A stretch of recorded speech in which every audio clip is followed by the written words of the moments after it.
Yeah, but last time I was in an Uber with and a female Uber driver because we left the Capitol building and went and got tequila shots and acres. And that's how I brought in the new year. It was very telling. It was like, you're not going to have a boyfriend and you're not going to kiss anyone at New Year's and you're definitely not going to fuck anyone at New Year's, but you're going to be with a girl you just met 2 hours ago in an Uber stuck 2 blocks from the Capitol building.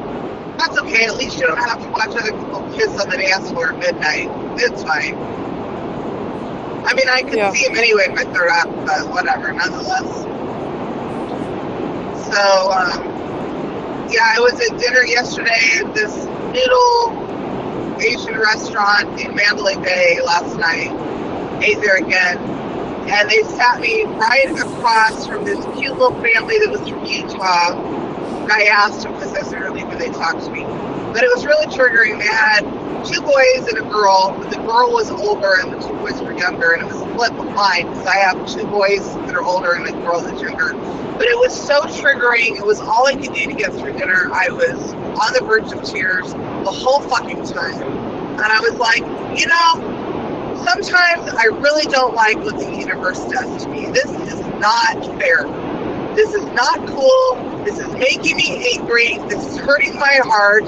Get me the fuck out of here. And I am not happy. Yeah. And then I left and I'm feeling really bad about my life. I was feeling really traumatized.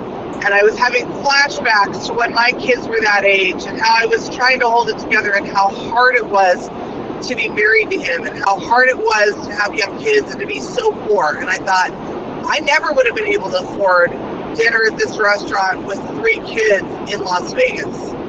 I never would have been able to afford that. And then just how my life has gone, and I'm like, why did I fucking choose this? And I looked over that couple and they looked miserable.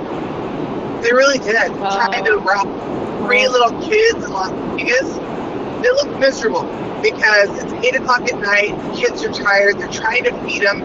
They don't even get to sit next to each other. They're spending a fortune on this dinner, let alone the Las Vegas. And I'm like, you're bringing 3 tiny little kids to Las Vegas. Why? Why? Like, you can't even have fun. Yeah. Anyway, right. It was a perspective change. And then I left and I was like, what am I going to do? So I went walking. I got myself an ice cream cone. I bought some coats. First I bought some coats and I took them up to my room. Then I wore the black coat and for the first time and walked down and got an ice cream cone. And then I walked to the casino eating my ice cream cone in my fancy coat with my beach skirt, tank top, and Converse on. Nice. And then I walked outside on the strip outside and pushed out the fear of somebody mugging me or whatever. And I walked over to Luxor because it's right next door and I'd never been in there. And I felt the energy in there. And then I peed twice. And then I came back through the Mandalay Mall, which was better than going on the street at 10 o'clock. And then as I was coming back, there was a band that started playing. They did 3 or 4 sets. They played until 2 o'clock in the morning, and I danced 5.5 hours straight. It was fantastic. That's great. Yeah. And got their numbers. I sent that over to you guys, right? You got that? Yep. You're keeping track of all the bands, right? Yep. Yeah. But this band was really good. I really, really liked them. They played so many really good songs. And then he took requests for songs he had never sung before, and he did amazing. So I talked to them on one of the intermissions a couple times, and they'll remember me because I danced the whole time, and I was dealing with the dance the whole time, and there were not a lot of people dancing, right? Yeah. And I would dance by myself, I mean, a lot. Nobody was up there dancing. And in front of 100 people sitting there having drinks, nobody dancing.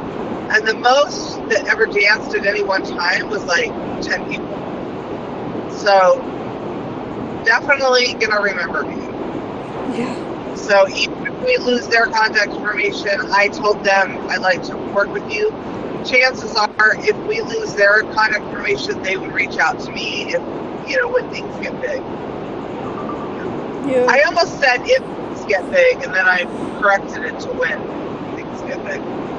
I am in and out of veils, and it makes it very hard to visualize and to feel that energy of what can be and is going to be when I've been in such dark space and clearing so many people that have so many veils to go through. The part I haven't told you guys is I go through the veils, I'm in a higher dimension, and then whenever I make out with someone or touch something or go through, I will have a reset, and I have to basically start over from wherever they are.